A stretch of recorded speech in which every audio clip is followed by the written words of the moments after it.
8:37. Here are your top business stories. Business headlines on Dubai Eye 103.8. With JAFSA, 40 years of empowering Dubai's growth and success. Celebrate this remarkable journey. Visit jafsa40.ae. Dubai's real estate prices are likely to face a double-digit fall in the second half of this year and 2026. That is according to the ratings agency Fitch. The US central bank has fined branches of two international banks for more than 18 million dirhams for failing to comply with anti-money laundering regulations. Saudi Arabia's finance minister said the kingdom will take stock of spending plans on mega projects as weak oil prices fuel a budget deficit.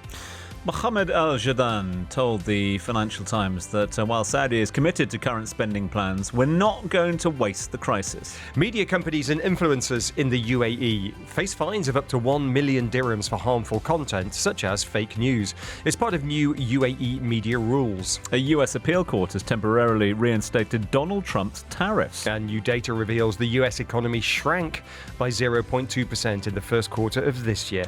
This is the Business Breakfast on Dubai Eye 103.8. With policybazaar.ae. Trusted for car insurance with lowest price guarantee. So the hotel show has just concluded down at the Dubai World Trade Centre. It's been making headlines throughout the course of the week. UAE setting new hospitality benchmarks, as always. But one of the things that really shone down there was UAE's culinary and tech prowess and this presentation of export-ready culinary concepts. So at restaurants, F&B taking very much centre stage at the hotel show this year. Let's get a bit more context on this one from a man who was there at the event throughout, the Continental Director, Africa and Middle East for World Chefs, the chairman for the World Association of Chefs Societies Congress 2020, the chairman of the Emirates Culinary Guild, but we just like to call him Chef Andy because Andy Cuthbert has been kind enough to join us here in studio. Busy old week for you, Mr. C. Thank you, Tom. Yes, it was. I'm president of the World Association now. I've been elevated beyond my jacket size, but yes, no, it was a great event. DMG events. Thank you to Nick. That was the boys down there at the hotel show. It was really, really good. Talk to me about the events that you were involved in down there, because we had 9 teams from some of the region's leading hotels going head-to-head over 3 days in hope of winning what? So they win the Chef's Table Champion Trophy, and what it is, it's a food and beverage experience. So normally within the Emirates Culinary Guild, we do individual competitions or some team events, but only with chefs. What the hotel show gives us is an opportunity to deliver an F&B experience. So we have 3 chefs, 2 waiters, a barista and a steward, all working together to win the grand prize. So they have to deliver 2 mocktails, canapés, meet, greet, seat, do table service, the knowledge of the food menu from the waiters. Then the barista, he puts together the mocktails and finishes with a coffee creation, and the chefs cook a 4-course meal. And then they're judged as a team. So if the chefs do really well, great. But if the servers don't, oops, you could drop a medal, and vice versa. Service could be impeccable, like it always is in Dubai, and we're very lucky that we had such high level of teams competing again this year from a variety, as you said, even from EKFC all the way to Zero Gravity Beach Club and everything in between. And then that is great because then the service is good, but if the kitchen doesn't lift its game, then they could also sacrifice the medal for the team. Standards high this year? Yeah, very, very high. I mean, brilliant. 4 gold medals for the teams and 5 silver medals. No ugly bronze ones. The food was excellent. We have some good supporters, of course. The kitchens are great as well that we get to use, but the actual quality, the innovation that we saw, mocktails, fantastic. The guys were doing cold brews for their coffee. Some of the combinations on the plates, beautiful, beautiful desserts, as you would expect, restaurant class desserts from the hotels and the institutions that competed, but also in a very hard environment, middle of an exhibition hall, surrounded by new people, not too sure about the equipment, and then sitting on the tables dining. And because it's a great competition because we serve all the food. There's no food waste. Very important. What's that tell us, Andy? I mean, look, not your first rodeo. You've arrived in Dubai back in 1992. You've seen this place evolve. Let's look at it from a sort of the business of hospitality point of view. When you see those standards that were delivered and served to you in 2025 on a plate and in a glass, etc., what's that tell us about the evolution of hospitality and F&B here since that time? Evolution and revolution. Unbelievable. The growth of the culinary scene, the gastronomy centre of the world now.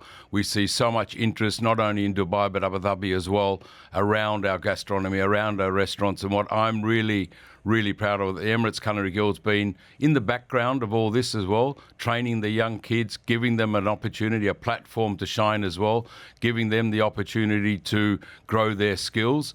But then what we see now with the standalones coming so strong, we're outstripping the imports with our own homegrown talent, as we know. And just look at the awards of 2 weeks ago. What happened? It was fantastic to see 2 3-star Michelin. Okay, one was from an import, but also a homegrown one. First in the world, Indian restaurant, 3-star Michelin. Where? In Dubai. Yeah. I mean, that's just proof of concept that it works. Yeah. And what we do is just extraordinary. So let's focus on that. The Michelin 2 3-fers last week, a couple of weeks ago. We've had Go Mio, see more and more restaurants being recognised by them. World's 50 Best as well, obviously recognising. And we read those headlines. We go, oh, yeah, OK, that's all good and well.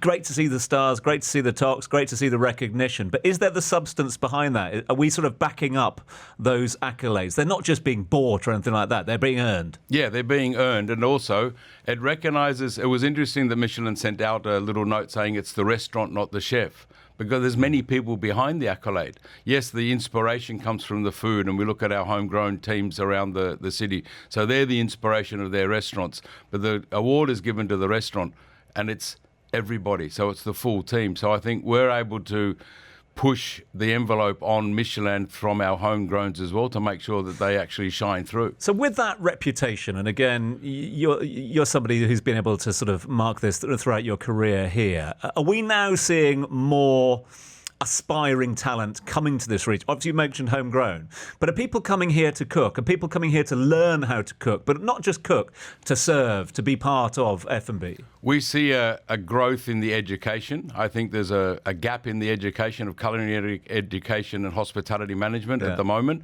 We do get a lot of interns and people coming in from overseas. We see a lot of internships now from all over the world, not just the Far East or the subcontinent, but also Europe, interning within our hotels and our restaurants around the city.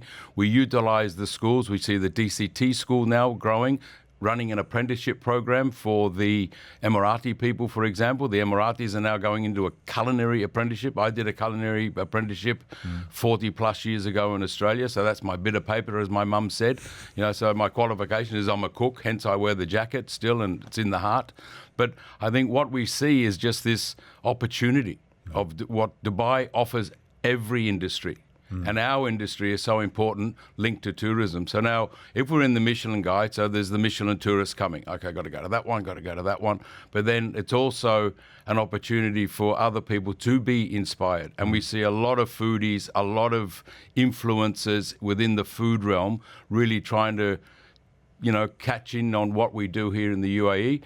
We run a platform now, a tech platform called Foodverse, which we use for our competitions, but it's more about the food industry globally and how people can connect globally around food from farmer to plate, and education. So education still, for me, super important, and learning super important. And you've been very much part of that, Chef, as well. Nice one here from Dave saying, listen, whilst it's always nice to listen to interviews with business UA legends such as Paul Griffiths, there surely cannot be a greater hospitality or culinary legend than Andy Cuthbert.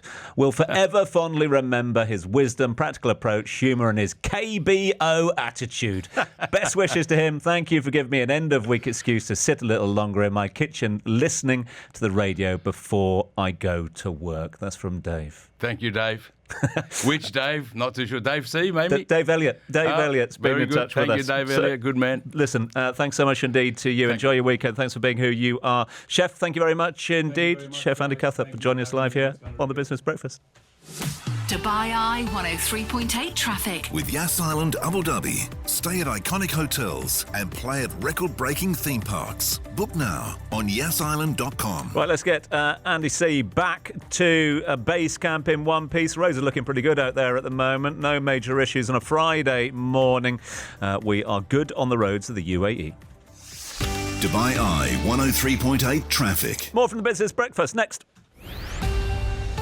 Weather check. With Air Arabia. Save big with Air Arabia from Abu Dhabi.